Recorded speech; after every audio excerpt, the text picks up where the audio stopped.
for some folks it may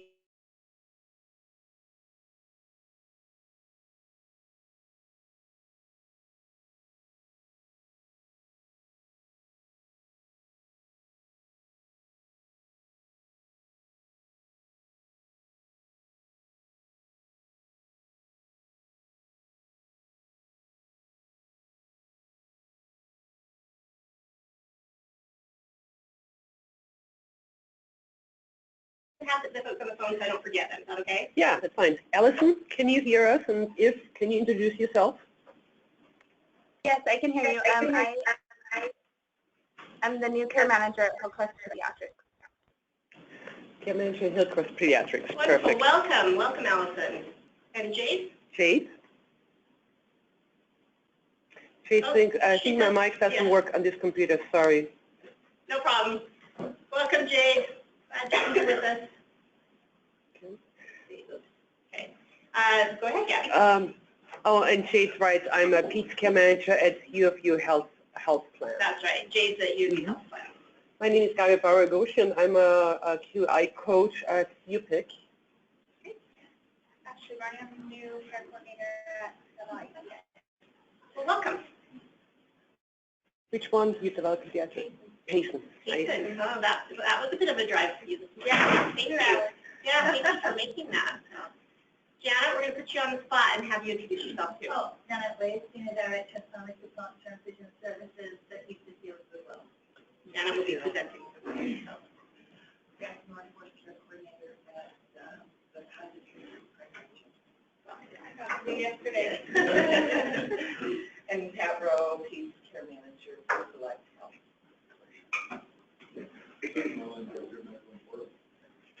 Lynn Milton, Director of Bureau of Maternal and Child Health.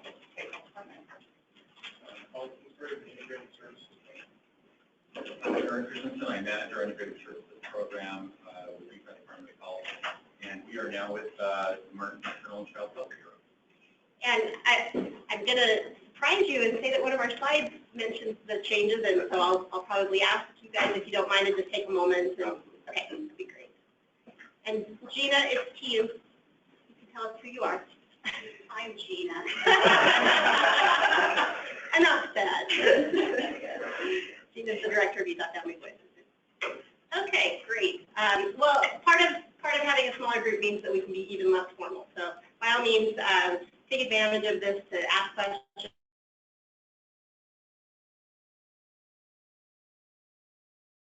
Jump in. So this is the part of our meeting where we talk about anything that you'd like to talk about. So if you've got some things going on within your organization, within the cases that you manage that you're struggling with, or you've had some breakthroughs and want to share those, that's what we look for here. So a little smaller group, but we would encourage anyone who wants to bring anything up. This is a great time for that, including you folks on the phone. So anybody want to mention anything? Maybe I had a case this week as a pediatric nurse that I felt particularly helpless with. I have a mother who called me on Monday and told me that she had been raped the night before. I care manage her daughter's case, but I don't do adult care. And so I just kind of had to, in my mind, really quickly go back and think, what do I know? What have I been taught? I don't know what the latest and greatest is. I learned probably more from CSI, you know, and whatever else in those kind of cases, which doesn't say very much. But I just know that historically in the past, if we can't keep the parents healthy, then the children are not going to get the care that they need and it's out there. And the resources, they're not going to seek them out. And I had a really hard time with this mom. She won't talk to one of our behavioral health counselors. She won't go and get counseling because she expressed fear of opening up the doors of the past, and that would mean she'd have to deal with that. And all of a sudden, I'm becoming a behavioral health therapist and know very little, you know, more instinctual, I think, more motherly, a little bit of nursing.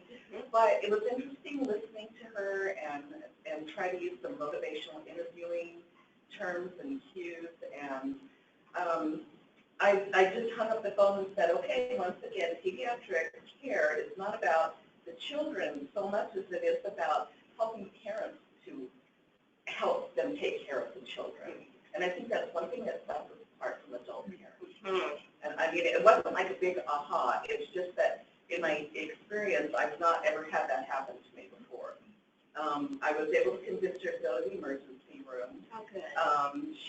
She didn't call me back, but I called her back. But I'm the only person that she'll talk to about these things. And I feel kind of shackled, but I'm at least appreciative of the fact that she'll call me and I can say to her, I want you to do this, I want you to go here. I gave her the right rate crisis numbers, like, you know, and I'm not gonna tell on even, okay. You know, that's the part I don't want to know, but it just was a very interesting experience for me. Goodness. Wow.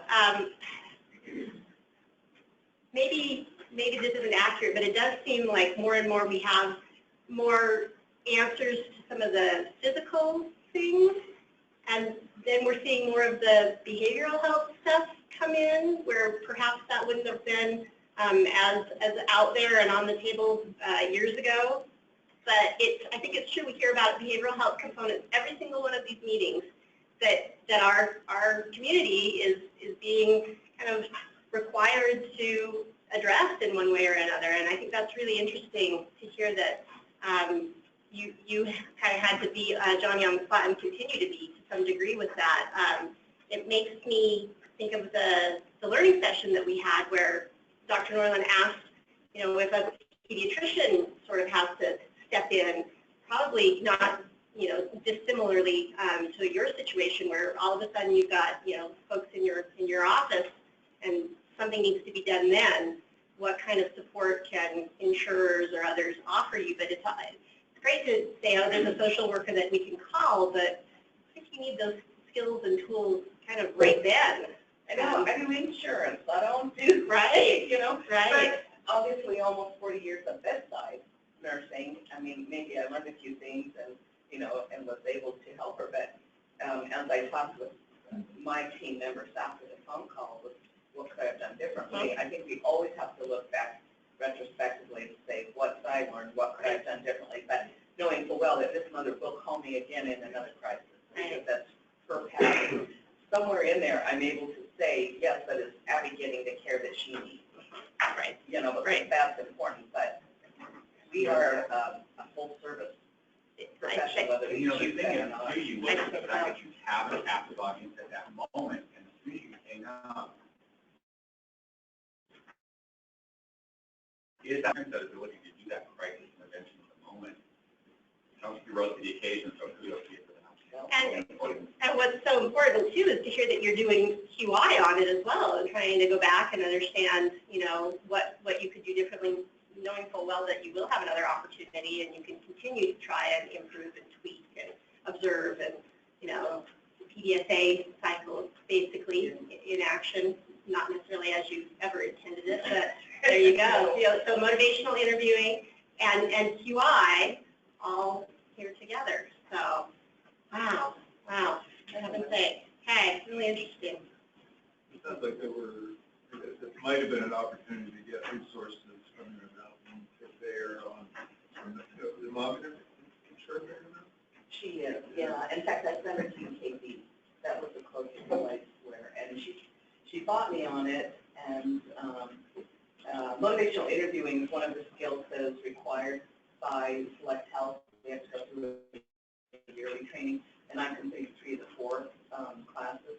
So I got to do something here. I got to get her to commit, but still, like you said, you can't ensure that she's going to go. But I said, look, I know where you live. You're very close to KB. I want you to go there.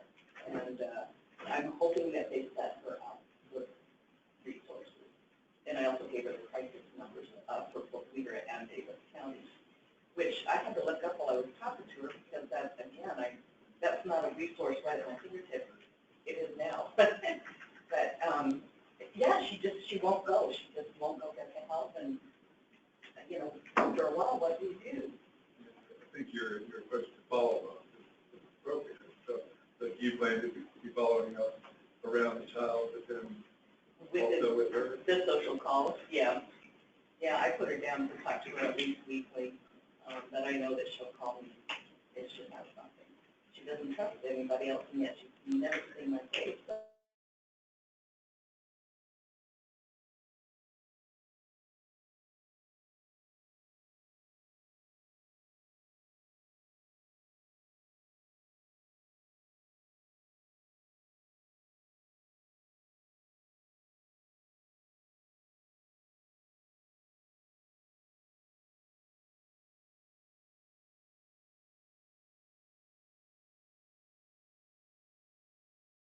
We're in the brainstorming part. So, yeah, Colin. I have a positive win. So I had the opportunity to go in with the traveling orthopedic clinics to St. George on Monday and Friday a couple weeks ago. And that's something that I'm not familiar with at all. So it's by assistive technology, medical children's waiver, nursing services, trade services, and I was able to make a great list on the medical home portal with all these services that this family needed, and then you just link it to them. It really, building these lists and having them ready, learning with family one, so you get family two, that basically that same list, or the same list with a couple, resources added or taken away. It was great, and it was really helpful. Oh, that's fantastic. And maybe why is it so great for us to send family a link to a list? Well, I think there's probably a couple of reasons. Reason one would be hopefully, that's easy for them. They can bookmark that once they found it. That link isn't going to change. And if they choose, they can log into the medical portal with just an email and a password of their making and modify that list for their own use to expand on it, maybe share it with a family that they know who's got some similar issues. The other thing that's really great, not necessarily for them, and they shouldn't care about this, but we can then see if they've accessed that link through our analytics. And that helps us to understand kind of and close that loop all the way to see that we have in fact helped somebody, at least to the point of getting them to open that list, and that allows us to then see which kind of list it was, what kind of services they're accessing, and to proceed to try and improve on making sure that we have those kinds of services in our database, that we can continue to improve on the features around lists, and we are. So I'll just take a second to plug the list. We'll be providing more information here very soon, but that's kind of our focus right now with our programmers is around lists. We've had some complaints, some requests for help from people trying to sign up that our password reset kind of deal doesn't work really smoothly, so we're trying to fix that so that if someone has forgotten their password, it's a very smooth process, really automated and intuitive to reset your password and get back in and access your list again.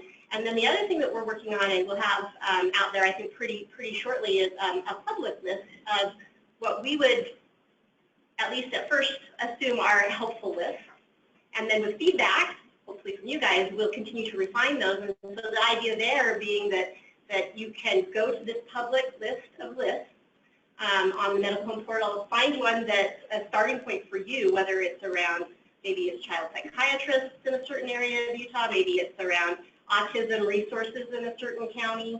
It could be a variety of those types of beginning points that you can then just open that, log in, and then begin to modify for your own use. So you don't have to start from scratch and say, I don't really know what to do here. You can see something that's already there and begin to use that and modify it for your use.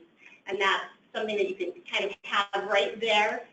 So when a family does come in, it's either ready to be printed for them or the link sent to them, or you can then take a few minutes and customize it for that family and even share with your coworkers and so on and so forth. So we're working on those kinds of things. We've also improved printing. So if you want to print it, it'll print as a PDF, and we've tried to improve some of the ways that will look on most printers. So that's something we've been working on as well. Yeah. I don't know if this is appropriate for your list or not, but I recently learned that Intermountain Home Health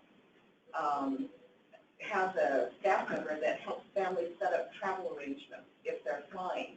They'll help them get prescriptions for the doctor for the oxygen, but they can't take their own tanks on for obvious reasons. But they can help them with the resources that they're going to need within the airports and the airplanes, buses, trains, whatever. So Great. that might be something to put on that list of resources. Very I good. did not know that existed until recently. Very good. And that's a kind of a point that if you'll remind us that when folks travel, when they have kids with special needs and they travel, that's a whole other set of things they've got to think about that's outside the norm. And that would be a nice list to have. Okay, so I'll go back and make sure that we've got that information in our database and then hopefully put that on a list. Jade posted a message on GoToMeeting. So for parents as for grandparents as parents, what are some resources? I have a grandma who is studying vocational rehab, taking care of her school-aged grandchild who is expecting her newborn grandbaby to come into her care in the next month as soon as he is born. And then she writes, I just found the Children's Service Society Grand Families First Class. Yeah, that's the thing that came to my mind is the grand families. Mm-hmm. Yeah, Gina's nodding. Did everyone hear that, what Jade's thing is? Yeah, she's got a grandparent who's already taking care of a school-age. Yeah, so grandparents as a parent. Yeah, taking care of her school-age grandchild who is expecting her newborn grandbaby. With the grandbaby come into her care. So there might be another grandchild coming into her care as soon as the baby is born. Mm-hmm. Goodness. So, yeah, I mean, I know we've got that in here, the grand families. Does the family have any special needs or anything? Jade, if you hear that, does the family have any special needs?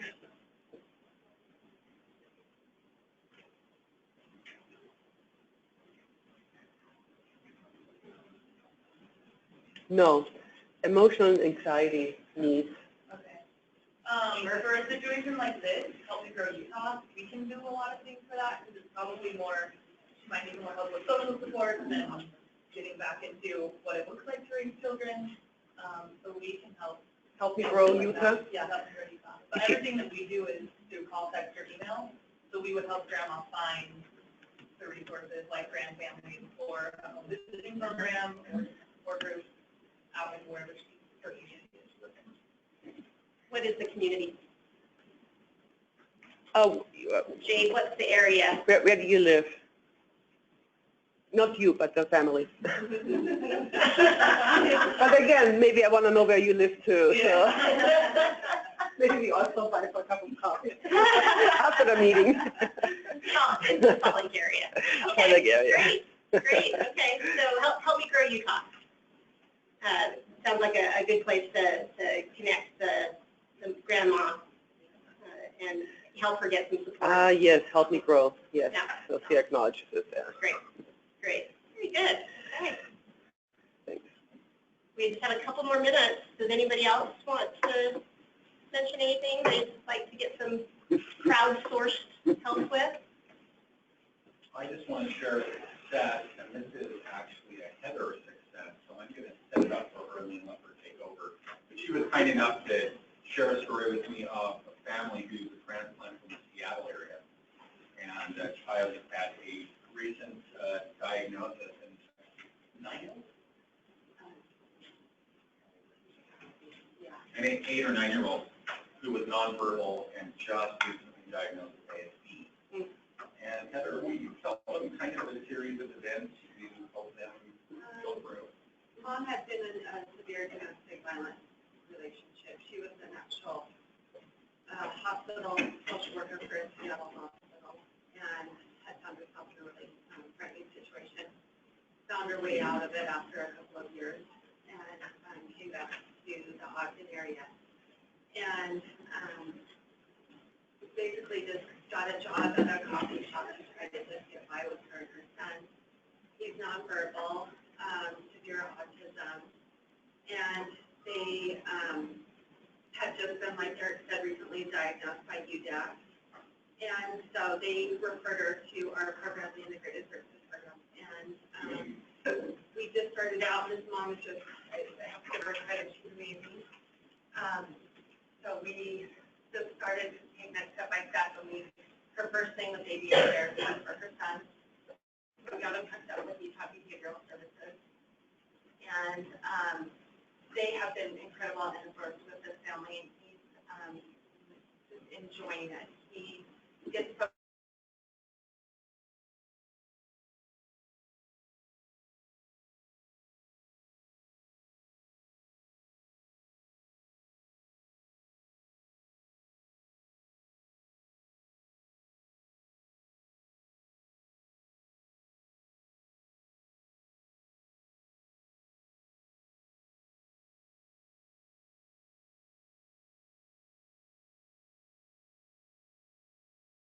now we got her hooked up with a place called Cottages of Hope in Austin.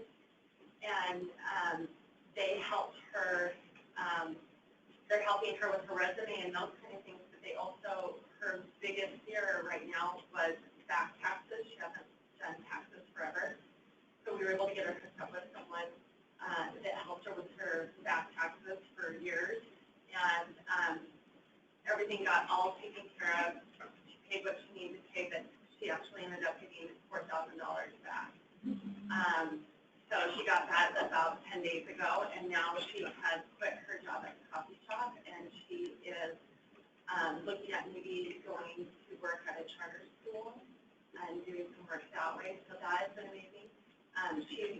We've applied for SSI for him, and we think that they're in the process of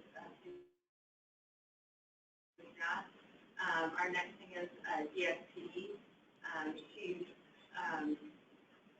He's also not toilet trained, and so she didn't realize that Medicaid was paid for diapers. So I talked to her pediatrician, and we got diapers and things like that ordered for him, so she's not having to pay for that anymore. She is just doing absolutely amazing, and there's a lot more, but that's kind of the gist of it. And then we were able to get him an iPad, and so communication's been better with the school. So it's just been one of the most rewarding experiences that I've had with the program. It's been wonderful. It's been life-changing. I think you guys better write that up somehow. Oh, it's written up. Okay. Yeah. That's wonderful. Written out. So, and that stemmed from a referral from UDAC. Yeah. You guys, that's terrific. That's how it's supposed to work. Absolutely. Very good. It's been great. It seems like we're getting more and more referrals like that, and that experience I've had with this month is lately we've just been getting these amazing referrals and having these experiences more often. Mm-hmm. And it's like the most rewarding job that I've ever had. Yeah, I can imagine. That's tremendous. So UDAC is the University Developmental Assessment Center. They were the ones that diagnosed. Right. And so let's see, who came from that? Was it Lori Flesher who came and talked with us about that? And boy, was that a year ago? I think that might have been a year ago now. Maybe we should have them come again. But yeah, terrific. Oh, great. We always love hearing stuff like that. Very good. Okay, well, I think we need to kind of move along just a little bit. I think I had some slides in slightly wrong order, so I wanted to get to the announcements. And I won't go back into the main PowerPoint because we're going to jump back out of it again in just a second. But our March learning session, for those of you who were able to join us, I hope that was a good experience. For those of you who weren't, I hope you got the summary, and I hope that might have been useful. It was a really interesting meeting. It was, I think beneficial. I sure found it interesting and helpful to see all those insurers together with questions. There were a couple of questions that were a little specific, got a little, right on the spot, but I think it ultimately proved to be really valuable both to the insurers and to the folks in the audience to have some really open lines of communication going on there. So I think it's a good start. Kind of overall, many of the questions that came up in one form or another were all around how do we get in touch with you? How can we call you directly? There was a little bit of pushback on being able to connect directly with a specific care manager, but for good reasons, I think, understood reasons, and that is that there's a process that needs to be followed and documented for the insurer, and so to go around that can mean that those boxes aren't checked off and so forth. But ultimately, I think it's put us all a little closer to understanding each other and having that direct communication become a possibility. We really encouraged them to utilize the UCCCN if they had questions for care coordinators, if they needed to get in touch with a specific one, that this is a good central place to call, and that we can help with that as well. There were a couple of mentions of some Medicaid families can be harder to contact for a variety of reasons, and that's where we might be able to help insurers as well, so that ultimately, the outcomes are improved, which is what think it was a good experience, I hope. And so if you didn't get that summary or you're interested in seeing it, it just kind of tries to compare what the responses were to all of the questions asked of each one of those insurer organizations that were there. We also had pediatric specialty services show up, which is not a typical insurer. It's not an insurer. But their services are going to start coming online, and we were able to sort of highlight those, and that was really interesting as well. Cindy, I know you created that learning session just for me. Yes, It's for because, Pat. you know, I think I'm probably the only one from an insurance company here. But I can tell you, it opened up a couple of doors for me when I went back. Because the representative from Select Health did the Medicaid discussion, but I worked the commercial. So I started asking a few more questions and putting a few little, more than feelers. I was like, we need to talk about this. You know, I need to try to understand this better. But I think that, oh, and the other thing that came out of it is I met two of the office coordinators, nutrition's offices. I sent a bunch of cards to the Budge Clinic and another one down to St.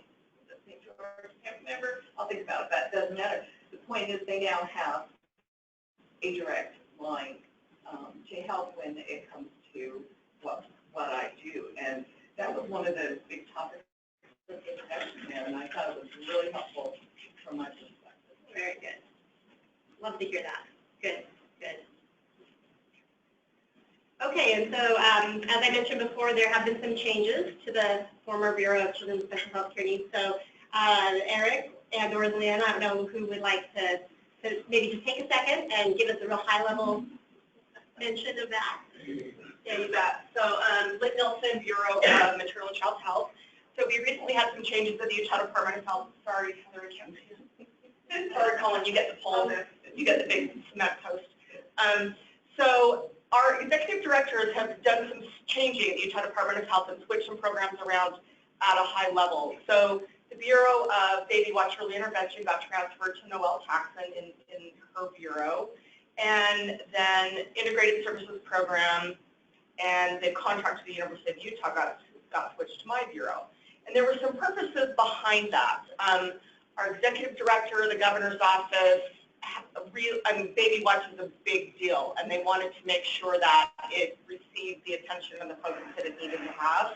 And so they 100% trust Noelle to do that work, to make sure that Baby Watch, functions and works, perfectly and effectively and really maximize that capacity. In the context of all that, the executive directors, my bosses, wanted to kind of take a bigger picture approach and bigger picture look at the possibilities for children with special health care needs. So over the course of the coming year, we will be contracting with the University Developmental Assessment Center over the course of definitely the next year. And then we'll be taking a big picture look at children with special health care needs. And what does that look like? What do we know about the children in our state? And what do we know about where the gaps are? What are the issues? What are the gaps? And with public health dollars, the dollars only go so far. So we're taking a big picture look over the course of the next year at how can we best use public health dollars to serve the most kids and to fill in the gaps and to fill in like the need areas. I mean, we know there's a definite need in rural areas. So what does that look like? What does a comprehensive approach look like in a rural and frontier area? What does a comprehensive approach look like for those who don't have insurance? So that's one of the reasons why Eric's shop was moved to me, and we're kind of taking a fresh look and a fresh approach and a big picture approach at, okay, if we had a chance to have a clean slate and do something differently and do something really impactful, do something that's really going to make a difference for children with special health care needs, that's the direction we're going over the next year. And just so you know, probably in late September,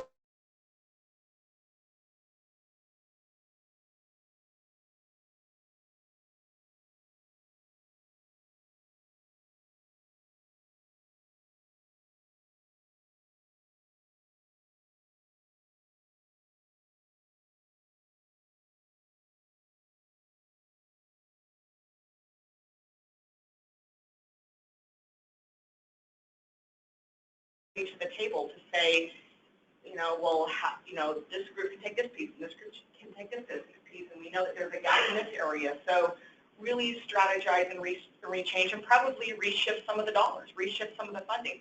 We have no idea what's going to happen with the federal government, changes with the federal government.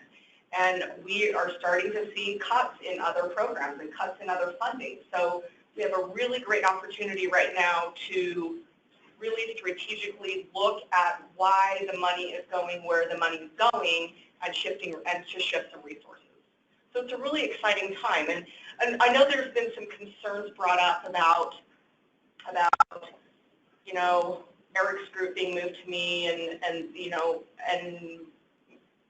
communication at the health department. And I just want to assure everyone that, Teresa Whiting, who's the Bureau Director over Child Development, so Baby Watch got moved from her to Noel, and then Fostering Healthy Children got moved from Noel to her, and there's been a whole bunch of changes.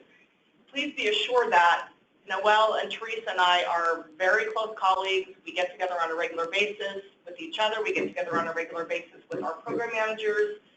So while there will be some growing pains and there will be some shifting, and anytime changes like this happen, it causes some angst and anxiety.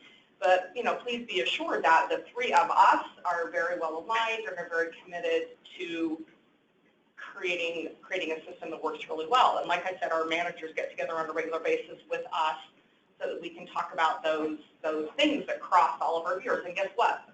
A lot of the things that we do in our bureaus cross over. So that will continue. Okay. Anything else? Any questions?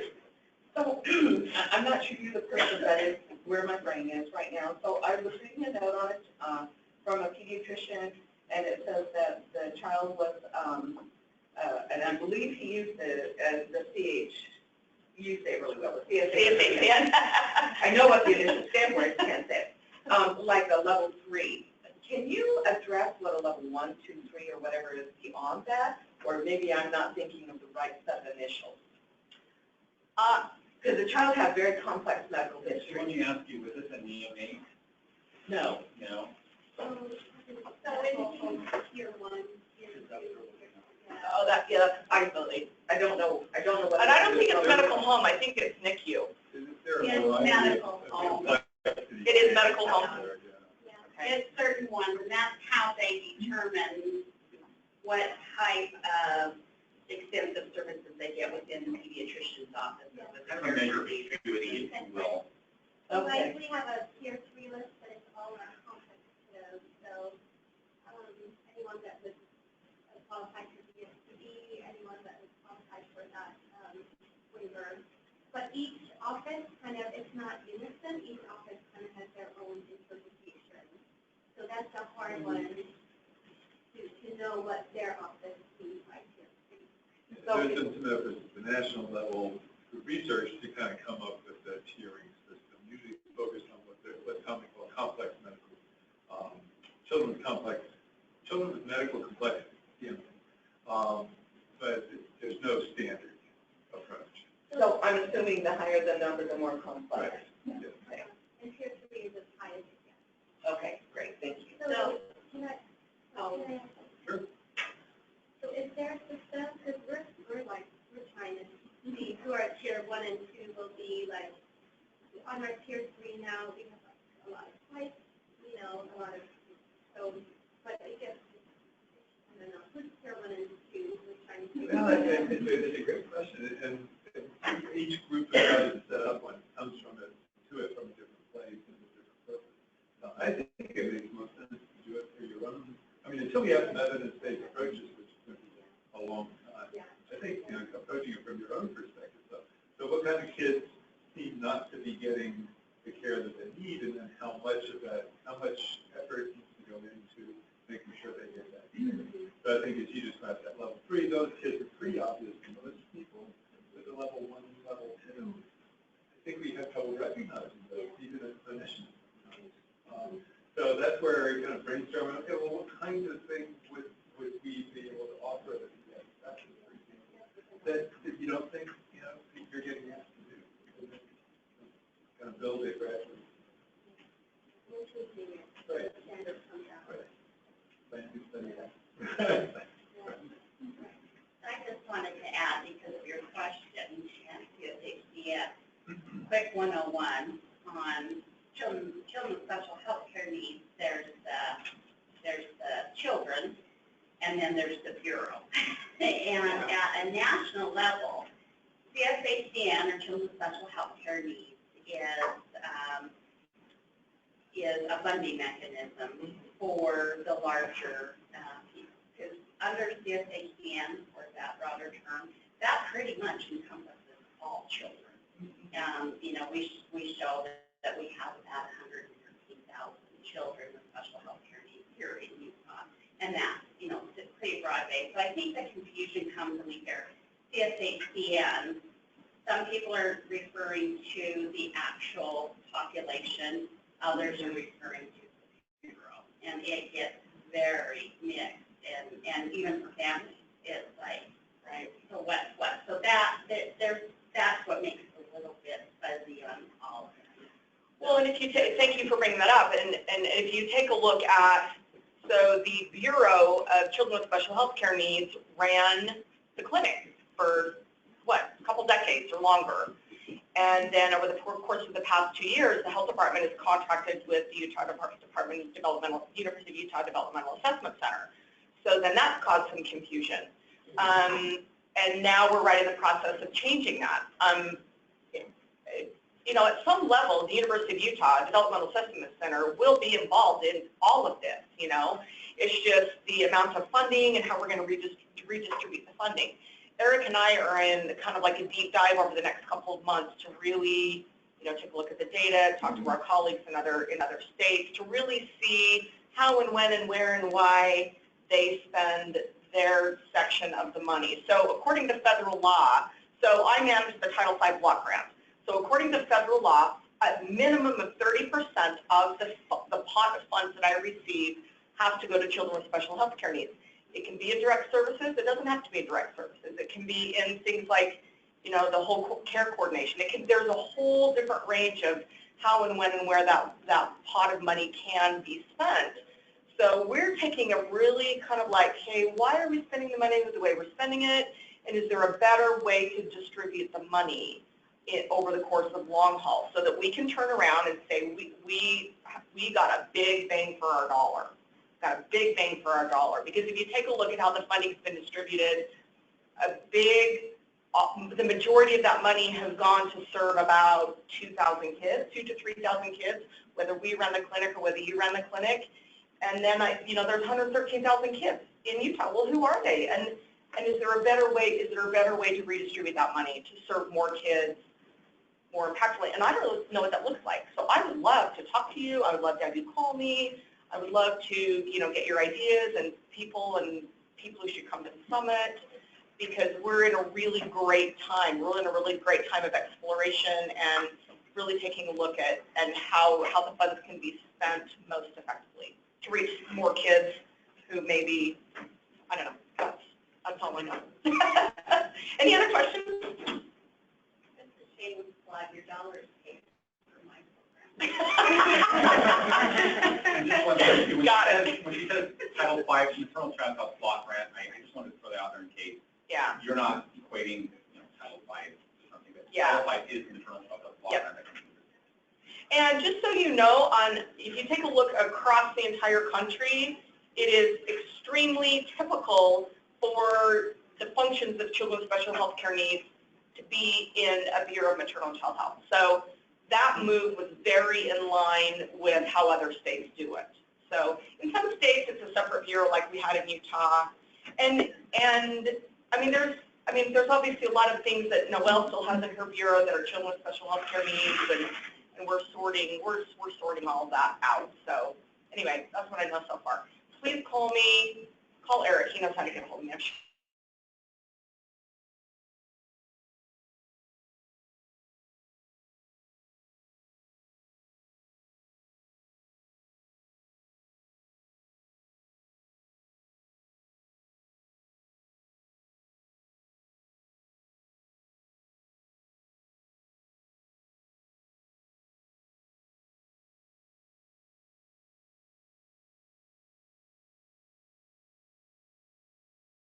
Very, very pleased about that. This took took a really long time to get pulled together. It's really complicated. There isn't a lot of this kind of information out there, kind of for obvious reasons. So if this is something that you think might be of value to you in, when you're seeing families, please check it out. I think it's very, very comprehensive. A lot of great folks worked on this for a really long time, so we're really pleased about this particular new publication on the website. All right, so Jared, okay, it's right here. PowerPoint is right here. Okay. So a nice segue from the information on children with special health care needs and the move of the Baby Watch Early Intervention Program. It's kind of back into CSHCN, but then it's not CSHCN. So back in that building, let's put it that way. And we'll see how it pulls out. But I just want to give you a few updates on Easter Seals-Goodwill. I spoke to you a while ago about our programs. So that is one of the changes. I also want to remind you as folks in pediatric offices that we're having a little bit of problems with the NICUs in referring infants to our early intervention programs. We do a lot of work. I run the Provo early intervention program. We do a lot of work with the NICUs. We go out, we talk to them, but we are seeing some of those infants being referred to home health and not being told or informed about the early intervention program. So if you have seeing an infant that was in the NICU, would you please remind them about the services we offer? We do have speech language therapists, we do have physical therapists, occupational therapists, excellent nurses. So we have the full packet, and a parent just spoke yesterday about the support that early intervention providers give to the family. And that's a huge part of early intervention, the parent coaching that we've talked about, empowering families. So that's just a plug for all the 15 early intervention programs throughout the state. Noel has moved the information about the programs under the website. So I found it by typing in CSHCN, Utah, and then I got on the main page, but I don't understand. That's probably going to be changed because I don't know. Right. So, but anyway, that's how you find it. There's a list of all the programs on there and who you can call. So please don't forget about it. And the association that goes along with early intervention is you guys are funded, right? Yeah. So all these visits that come to the home, but what that does is that allows families to expand their covered speech therapy, occupational therapy, and physical therapy at home. So it allows them to use that benefit longer because there's a limited number that insurance will cover. So that is a definite benefit. Yeah. And if the family's on Medicaid, then there's no cost. There's no cost for evaluation. We go out to the home, do a full array of testing, and the legislators did put in place a family fee based on income. So there is a fee for actual services, but that's based on income, and in most cases it's very small. So yes, you're right, when often the insurance companies just give 16 visits. Yeah. The other change to our services is we did have an occupational therapy clinic inside the Children's Center, and I thank a lot of you for referring families to it. I had to close that. Medicaid reimburses occupational therapy services at an incredibly low rate, so I couldn't take the children I really wanted to take, and we couldn't get on Select Health panel. If we could have got on Select Health panel, we probably would have been fine, but because a lot of our people who were referred to us were on Select Health, and to be out of network, it costs the family a lot of money. So unfortunately, I have to close that clinic. Keep trying. Well, I wish I'd known about you. I've got a contact. So anyway, what we have been doing since the clinic opened is enhancing are one-on-one services. And we developed the Wiggly One sensory processing class. And this is a way for families without insurance to actually get in front of an occupational therapist and learn about sensory processing. I'm just going to, instead of me talking, I'm just going to show a video that shows the class. If you've seen enough, just put your hands up and let me know, because I don't want to overrun time. But it's a really good video, and it's on YouTube, so you can let parents know about it. Our next class is starting next week in Salt Lake City. We've partnered with Molina Healthcare, so we're out on the west side in the Molina Clinic. And we also have a Provo class starting next week down in Provo, the early intervention program. So I'm just going to, where is it? Chrome.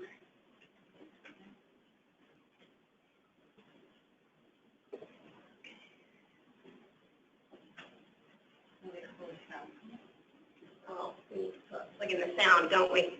Let's do that.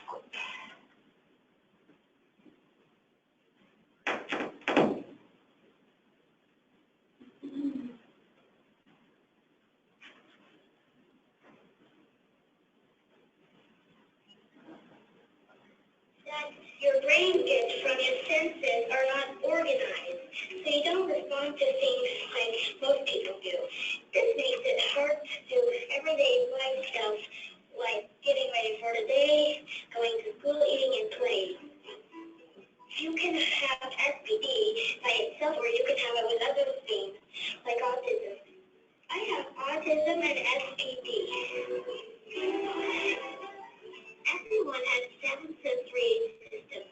They are sound, taste, smell, vision, touch, proprioceptive, and vestibular.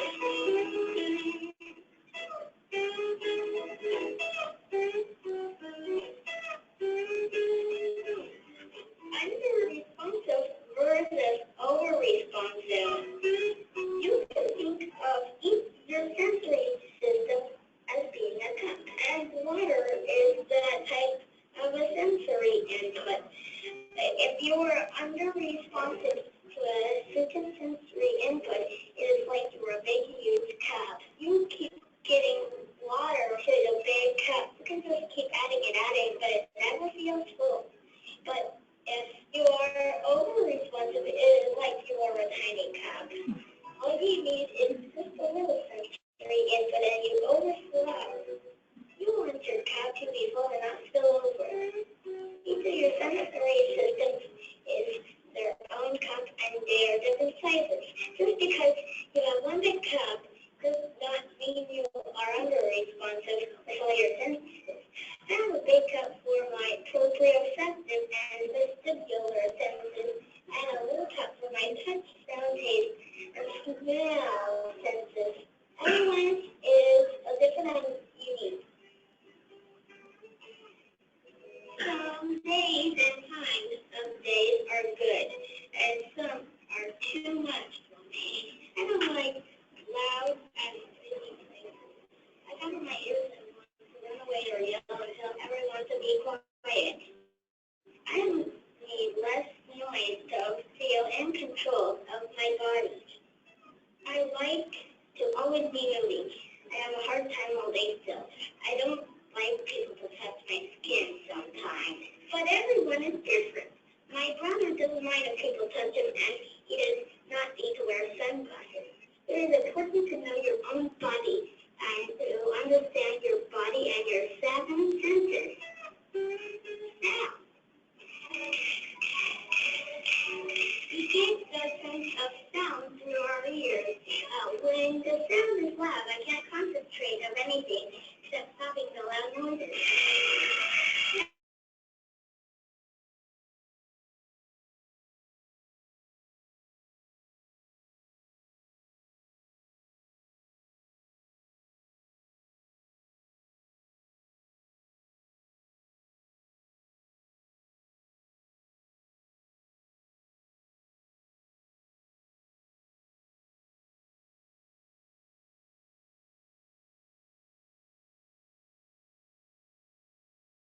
Vision.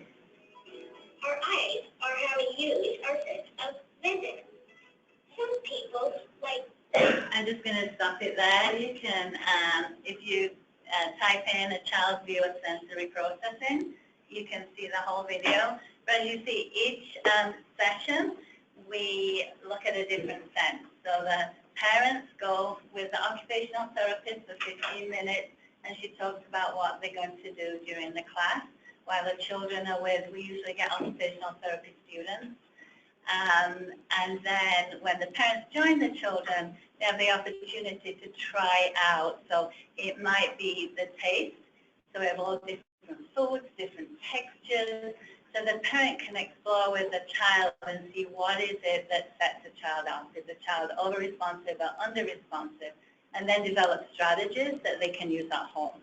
And at the end of the class, to go back and meet with the occupational therapist again to go over and answer any questions. So each of the 8-week session is a different sensory issue. And so at the end of the 8 weeks, the parents are pretty well grounded in how they can help support their child to kind of take in all those things that we take in naturally and really help their child. So there's some flyers, and we'll send those out. The other thing, I'm going to be really brief on this. Where's the PowerPoint?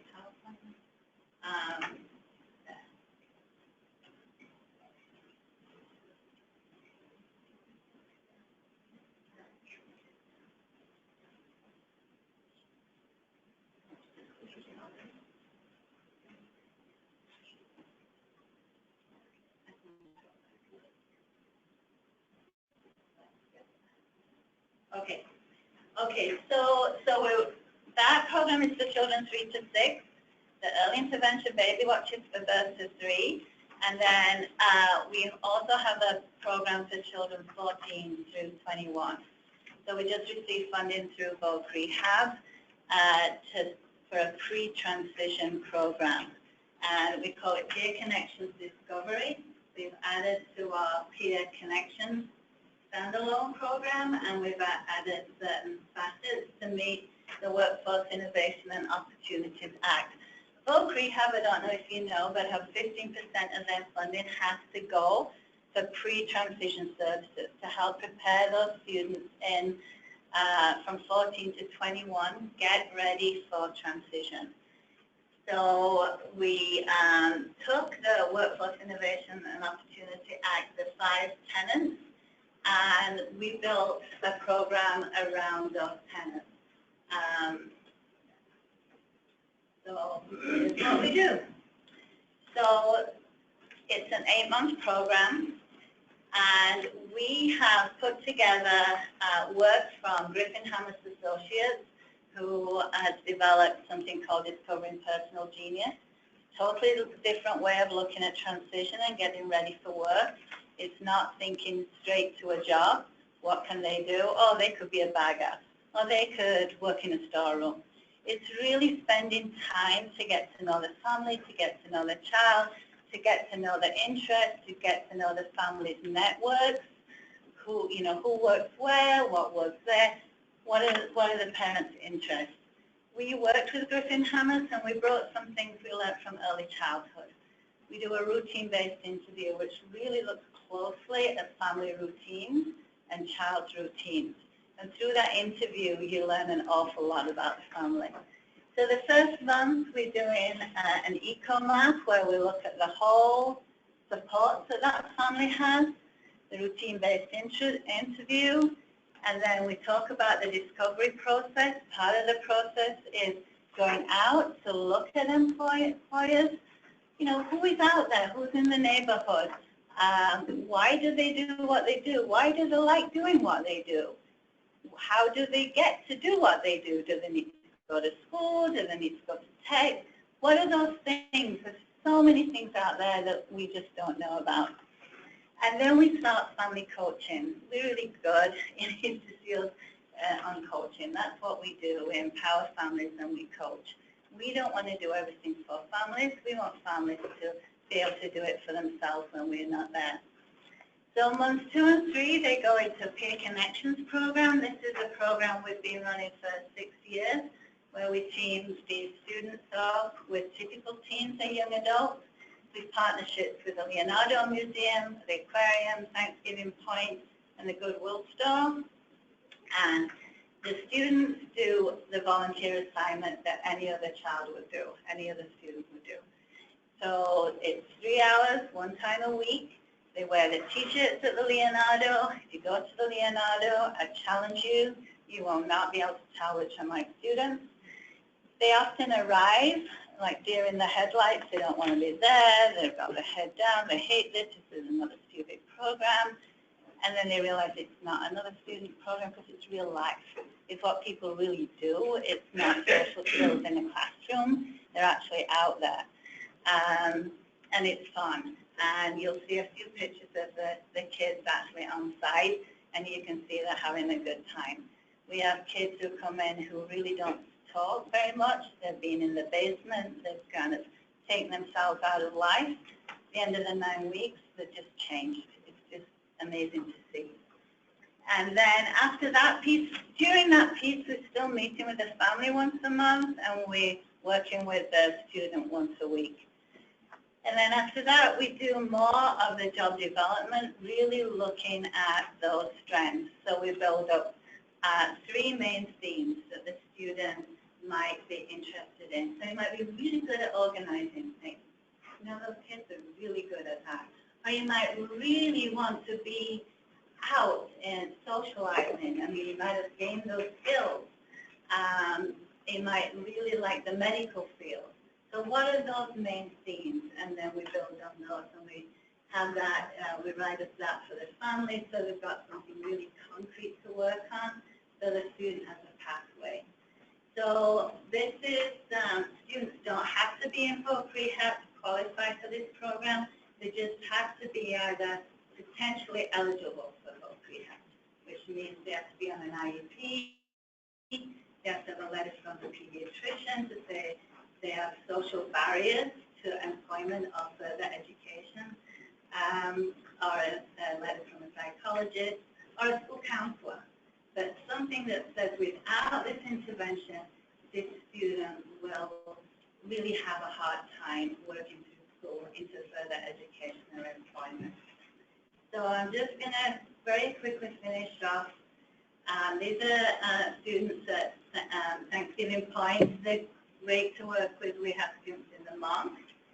If you've ever been to the Museum of Natural Curiosity with your kids, the last place you would think you would take students with autism. It is loud. It is crazy. But you know what? It's great because we want those students to be in those places. And we provide the support, the counselors there with them all the time. And that's how they're going to learn, by actually being in a safe place, supported, so they can work out how to self-regulate. A lot of these kids have anxiety, have mental health issues, and we do a lot of work on decreasing anxiety. Thanksgiving Point again. These kids, so funny, the counselor said, I want the kids to see this because they don't realize how happy they are. It's quite cool. This is Leonardo. We're fortunate to have great peers that come and help us. And it's quite complex. They learn, if you've been to Leonardo, they learn how to build those marshmallow, you know, throwing machines, or catapults, in other words. And then they have to learn how to do that, and then they have to teach the kids that come in the program. And I love that, primarily because that's my granddaughter, but also because of a kind of connectedness. You can see that connectedness there. And this is a kid that had a real hard time with even, you know, looking somebody in the eye or talking to somebody. So that's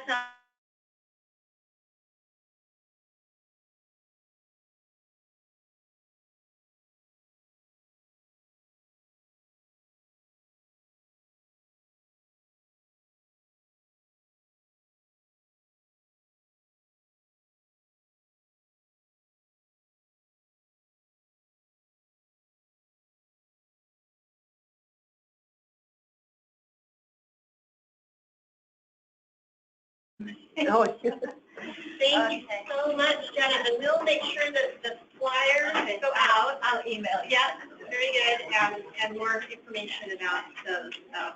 We're also looking for peers, so if you have any kids, teens, grandchildren, anything, please, the peers get as much from the program as the students. You know, so we need to know about this, so. Thank you. Great. Thank you, Janet, for coming, that's terrific. And Janet, I'll send out the summary to you first to make sure we get it right before we'll send it out. Okay. Wonderful, all right. Well, it's been a full meeting so far. We're kind of racing through this last part, but we're excited to have J.C. Voorhees here from Harmony Music Therapy. What can I do to help you get? Are you ready? I'm good. Okay. Do you want me you need to set up a band? Do you want me to go through your PowerPoint while you're... Sure. Okay. So yeah, we thought this might be a good combination. We've got the Wiggly worm sensory processing program that was just mentioned, and now we've got music therapy. And JC, I guess you came and talked to the ISP team, so they got a little preview of this and got excited about it, and told us that it might be a nice thing to have you come and talk to this group. Yes, well, I am grateful for the opportunity. So I'm J.C. Voorhees. I'm the director of Harmony Music Therapy. Can I put these here? Of course. I'm curious if anyone here is familiar with music therapy. Yeah? In what capacity? We're secondary children, so They are my dear friends. But you can do music therapy. Do you know this person? Because I think of them as the experts. They say, oh, she's wonderful. Awesome. Yeah, Amanda and I were interns together today. And dear friends, everything. So, okay, let's go to that first slide. So the objective to learn what music therapy is, what it is not, understand the goals associated with it, and identify children who are good candidates. So that's what I'm going to be covering today. So first off, music therapy is an established health profession. We use music therapeutically to address these 5 different domains: motor development, social skills, cognitive development, communication, and sensory integration. And then I always like to make sure that people know that music therapy is a profession, so it's not just some certification or someone who likes to play music. So it's a 4-year bachelor degree and then a 1,040-hour clinical internship followed by a board certification exam. And then you can have the option to go on to pursue a master's degree, which I did mine at Colorado State University, focusing on neurologic music therapy, so how music impacts the brain and how to use that to bring about positive change. So, okay, so first off, I'm going to talk about communication. This is one of my favorite domains with music therapy because I see that so many kids that are referred to music therapy because they need to develop their speech and language and communication skills. And I see the role of music therapy in this as twofold, that we facilitate the ability and we motivate. So one of my examples with this, with rhythmic speech cueing, is I worked at Jordan Valley School in Midvale for 5 years, and one of our students there had a lot of scripted language. You know, he'd be able to come in and say, "Hi, how you doing?" He'd say, "Good, good, it's good to see you." And I thought he was very verbal and communicative and everything. And in music, he was singing and doing all of these verbal things. And so I thought, I'm going to cast him as Captain Hook in our school musical. And so I did, and then we had our first practice, and the speech therapist was working with him. So these were all kids with severe and profound disabilities, and everyone was involved in the play. And everyone had a service provider with them. And the speech therapist told him his lines. He said, "Say, Black Peter Pan, if I could find his hideout, I'd trap him." And he kind of broke it down a little bit, but he could only do one word at a time. So he'd say, "Black." He'd say, "That. That. Peter. Peter." And I'm like, this is going to take a long time to get through this play. So I was like, I'll take him and go work with him in the music room and just see what we can do. So I took him in and just sat with him and got out a drum, and I said, "That's that Peter Pan." And he said, "That's that Peter Pan," all at once. And I said, "If I could find his hideout, he said the whole phrase again. If I could find his hideout. So adding that rhythm to that, suddenly, one word at a time, up to 5. And it was unreal. And so for the whole time we were practicing for that play, the speech therapist would be like, what was your rhythm for that one? Because I can't get him to say it. And so I'd give it a suggested rhythm, and he would be able to say the phrase because something in his brain clicked. Because rhythm is processed in a lot of different areas of your brain, but music in general is assumed to be a right brain experience. But it's not. I mean, it is, but it's more than that. It's also left brain, and it's hindbrain. Everything involved is affected by music, which is so amazing because it means you can tap into things that might not be working that can share a network with another area. So something like speech, where it's generally processed on your left side in Broca's and Wernicke's areas, when you tie that in with some kind of musical element, music accesses these areas too, but it's also accessing this area over here that's working with rhythm. So it connects those. So suddenly, someone who isn't able to speak with regular prompting or be able to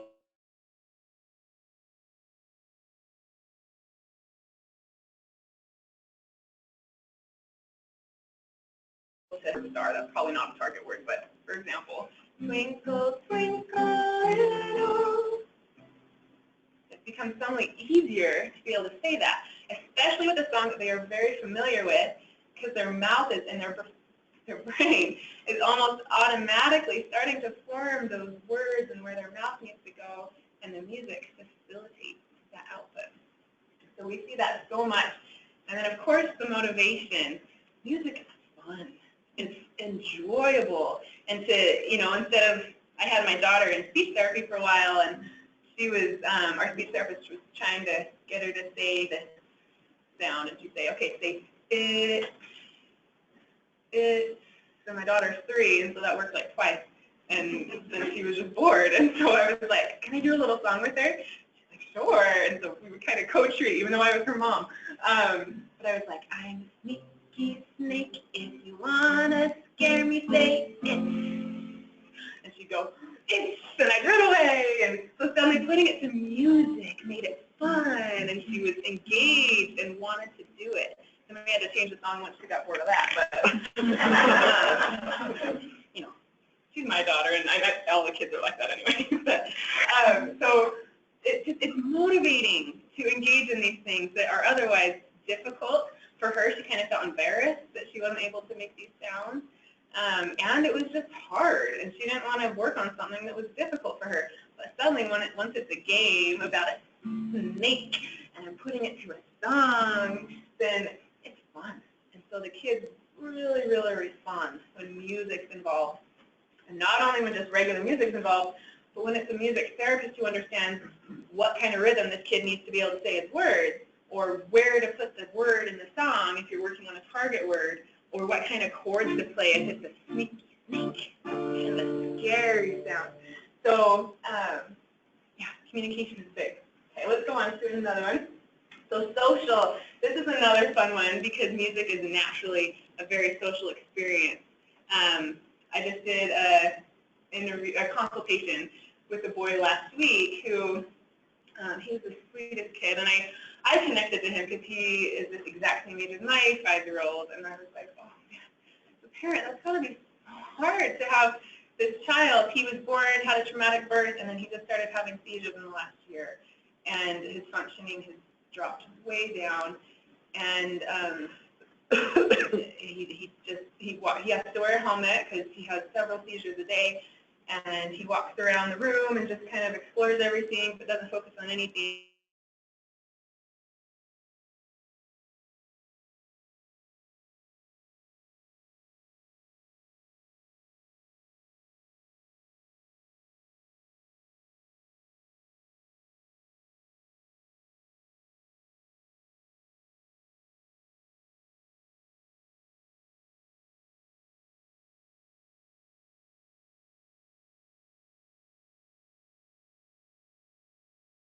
So he's been walking around. As soon as I started playing, he stopped and just looked at me. And so I kept singing.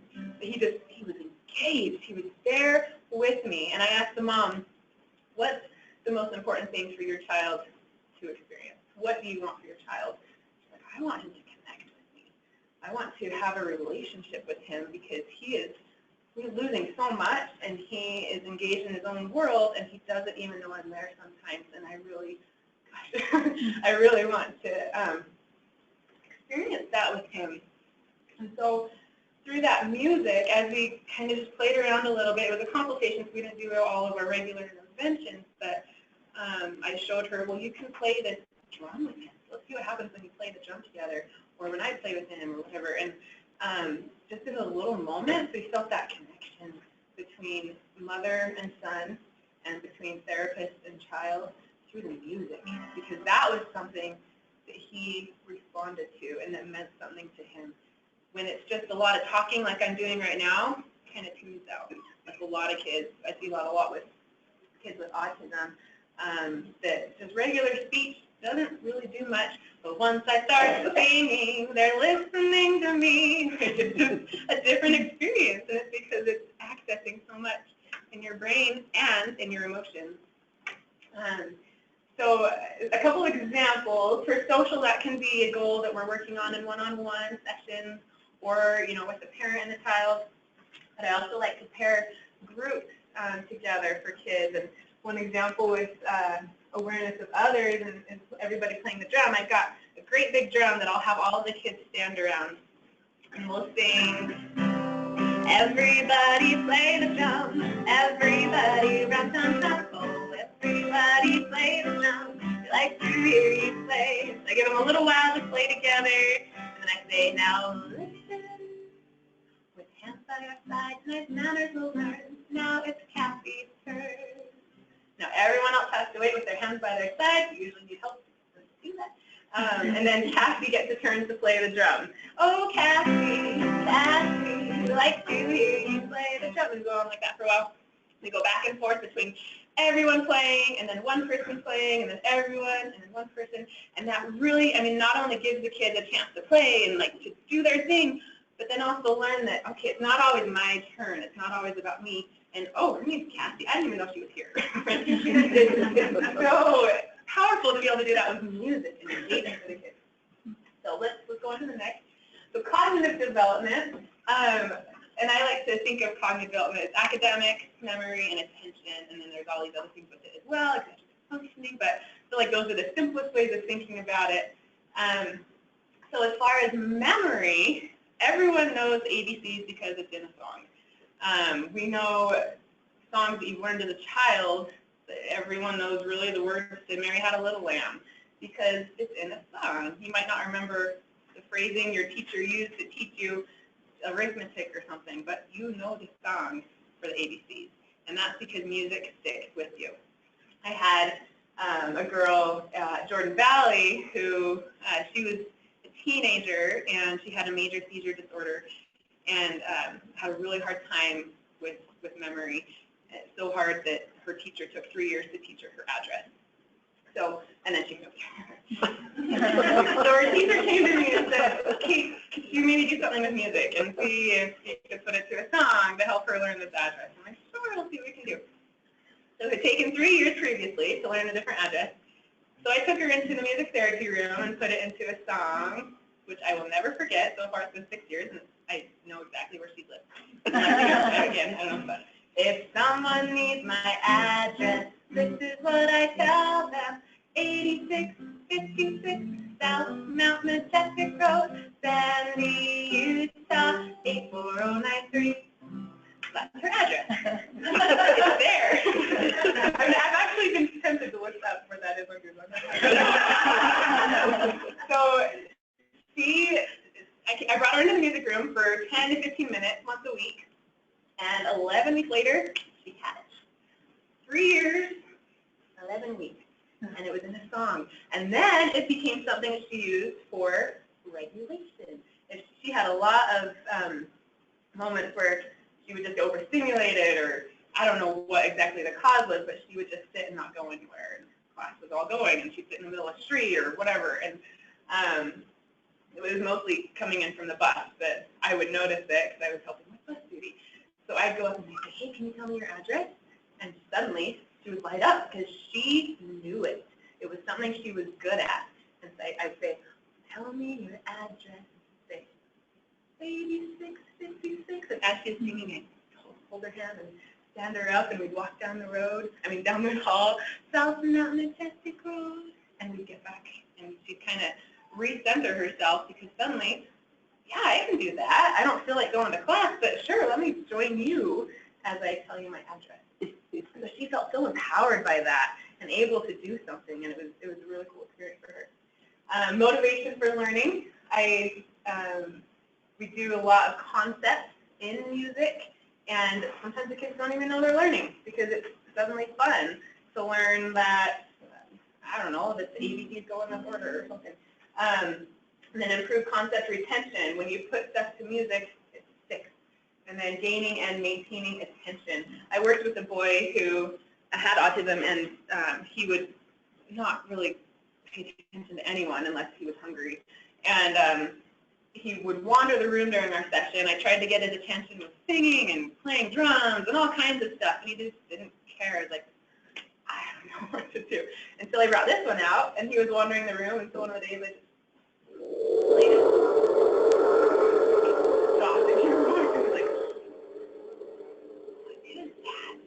And so I'd stop it, and then he'd wander again, and then I'd play. And he was so entranced with this sound. And then he started to play with me. He came up and kind of touched it, and he was engaging with me. And we started to turn it into something where he had to look at me in order for me to play it, instead of looking at me once I did play it. So he would be wandering around the room, and then he'd stop and look at me and I'd play it. And then he'd kind of engage for a little bit and giggle, and then he'd wander and then look again. And it gradually turned into an increased attention span. He started to sit with me at the piano and play and engage in that way, where before he just didn't seem to care about anything. But grabbing them in was something interesting, and music is so interesting for kids that it was really powerful for him. All right, let's go on to the next one. Motor development. If you're working with kids who have delayed motor skills or low muscle tone, music is so motivating to play, especially a drum. I've got mallets that are heavier. We can make them extra heavier if they're working on muscle tone. But playing the drum to a beat and just making that sound is so enticing and so fun that they're going to be working on that more. I worked with a girl who our goal was mostly cause and effect, but also coordination, because she spent most of her day with her arms doing this. But I put a favorite instrument out, which I didn't bring because one of my therapists had it checked out, but it's a kabasa, and it's got a really cool texture to it and makes a really loud, sudden sound. And I showed her what it felt like, what it sounded like, and then I would just move it gradually further away, and she would get more motivated to reach out and play it. And then it eventually got to the point where I would play a song, can you play with me?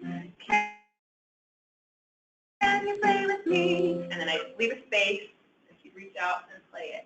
So she developed that coordination to respond at a certain point and do a certain action. And then the teacher started to see that in different settings as well, where she was more coordinated, more able to reach out and activate a switch or answer a yes-no question using her pick signs. And all of these things were translating from developing that coordination through motivation in music.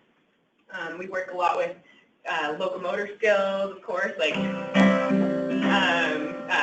can't even think of a song, but something where the kids are engaging musically and playing, stomping, stomp, stomp, stomp your feet, stomp, stomp, stomp, and stomp, stomp, stomp, stomp your feet. And so they get more engaged in the music and want to do physical things they might not have done before. And the music engages them.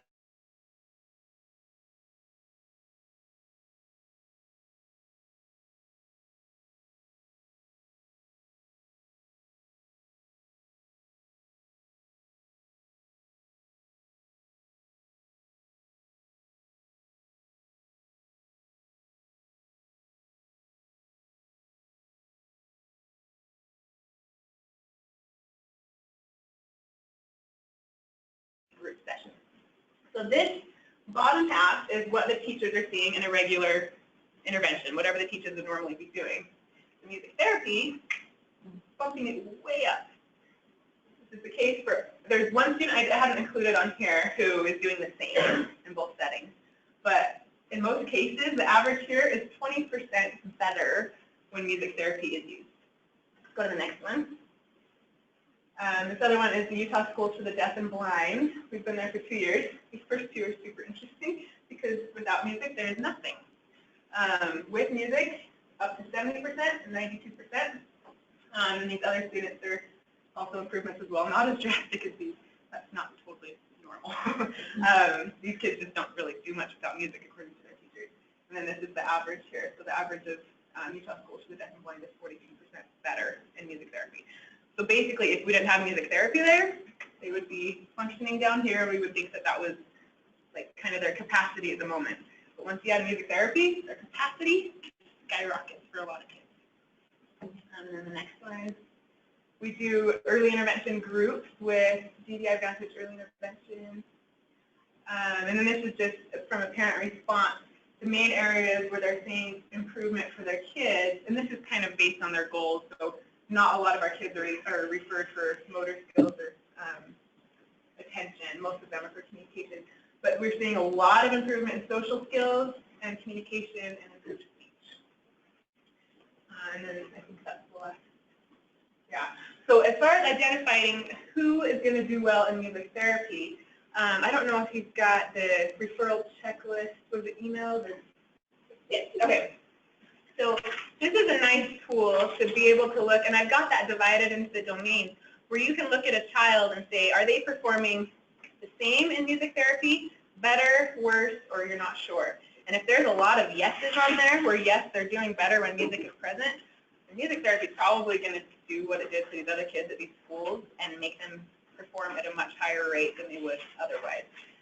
So those are nice assessments to give to the parents or that you can utilize yourself. It's just nice to look at it. For social skills, are they interacting more when music is involved? For most kids, yes. Communication, do they sing more easily than they speak, for example? And a lot of kids do. This kid that I just did the assessment with does. He doesn't speak at all, but he sings words. Motor skills, are they more motivated to move when music is present?